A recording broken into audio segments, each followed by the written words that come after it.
Hello all. Loki Season 2 Episode 5. Yeah, it was fine. You know that payoff I mentioned that was supposed to be great? No, not really. Lots and lots of walking and talking with probably 5 minutes of something interesting at the end. It's just not rocking my world, it really isn't, and I don't know if I've just become jaded. I mean, I love superhero stuff, so I shouldn't be, but I don't know. Anyway, I'll get on to spoilers. We left off last time with the timeline exploding and the loom exploding and a close-up on Loki's face. This episode starts with a fade from black to another close-up on Loki's face, and Loki's there on his own. All the others in the room are gone. He wanders off and then suddenly starts time-slipping again. He sees the future version of himself, time slips, becomes that person. Then the TVA starts to unravel, much like Victor did in the previous episode, and Loki time slips away.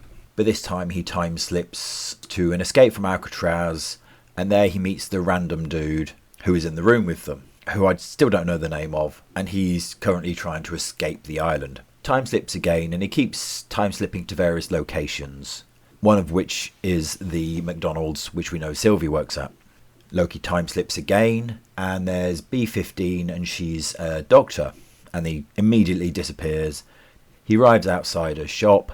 The shop sells jet skis, and Mobius is inside, and Mobius is kind of a dopey loser bloke, and he's a jet ski salesman. Loki says hello, time slips again. Then we get a little bit of Obi in his real life. He's a bit of a loser. Weird, most of the men in this are kind of losery.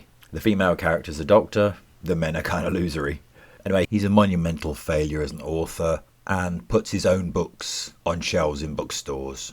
He goes back to his warehouse, lab, I don't know what you'd call it. Loki zaps in and explains it all to him. Obi gets it, and Loki seems to spend a very long time in this particular location. Turns out Obi is also a genius. He postulates that Loki can control his time slipping and that he can go back to before the explosion and try and stop it. But to do it, he'd have to build a time door, and he'd have to get all the people who are in the room with him together. Lucky then that those are all the people Loki is time slipping to. Presumably it's got something to do with them having the same time aura and being at the same place at the same time when the loom exploded. So Loki then goes off, and you see him talking to Mobius, and he persuades Mobius to join him. Then Obi turns up because he's created the time door. There's a joke about it being quick, and Obi responds, well, 19 months and my girlfriend left me. Or wife left me, can't remember which. They then use the time door. They go and get B-15.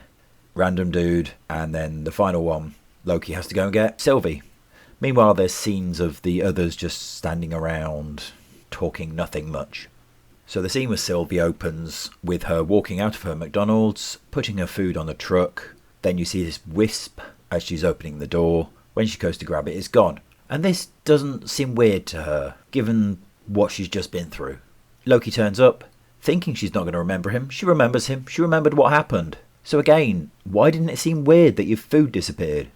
They go to a bar, they have a heart-to-heart, because once again we have to talk about feelings, and we drill down into the fact that Loki just doesn't want to lose his friends because he doesn't want to be alone.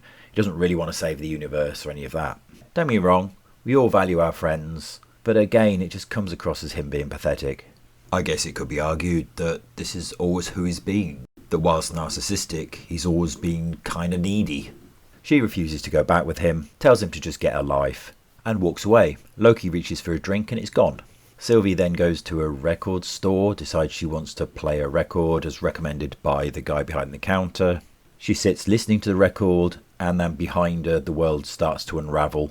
The record shop owner runs to warn her. She stands up and sees the unravelling of the world, and as it closes in on her, she opens the time door, walks through, and walks into the room with Loki and the others, just as Loki's talking about how it's pointless. You know, he's just going to take them all home, that he's being selfish. Now Sylvie's here. He can actually try and time slip intentionally. So Obi looks for the time door device, and it's gone. And then the random dude starts to unravel, and bit by bit, each of them begin to unravel. The world starts unraveling. And finally, as the world's unraveling behind Loki, Sylvie turns to string as well. Loki's horrified, and in his horror, he blinks back a few seconds before Sylvie is dissolved and gets to watch it again. And then blinks back further to before it even started, and he tells them he's figured out how to do it, and it's not about why and it's not about where, it's about who. So yeah, Loki loves Sylvie. Honestly, I don't know why. She's pretty objectionable. But there's a difference this time, because previously he was jumping into a different time, but not into his own body. Now he's jumping within his own body. The closing scene is in the room where you can see the time loom, and he's at the top of the steps, presumably right after Victor's walked down. Now, given Loki survived that time explosion and didn't move, and given the world turning to silly string didn't seem to affect him, I'm presuming he's the one who's going to carry the device. I might be wrong, but hopefully they'll explain why he started time slipping again and didn't just get thrown back into a life like everybody else did.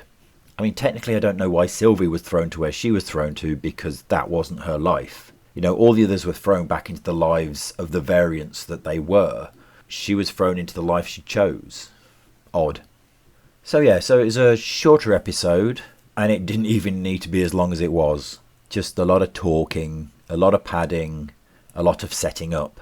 And as I said at the beginning, if this was one of the payoff episodes, then I'm still waiting for the payoff.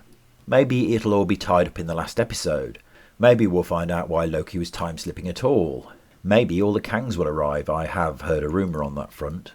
I think it's probably to set up the Avengers films, though Kang's always been quite an uninspired villain in the comics, and he's so far a pretty uninspired villain in the MCU too. Well, I guess we'll see in a week's time. Sadly, it clashes with the Marvels, which I will do a review of, but it might just be 2 minutes of me sighing because the trailers look atrocious. So I'll leave that review of Loki there. Are you feeling as meh about this series as me? The first one had some highlights. This one just feels like it's a lot of filler. As always, I'd be interested in your comments. Please like and subscribe. Thank you very much for listening. I do appreciate it. And peace out.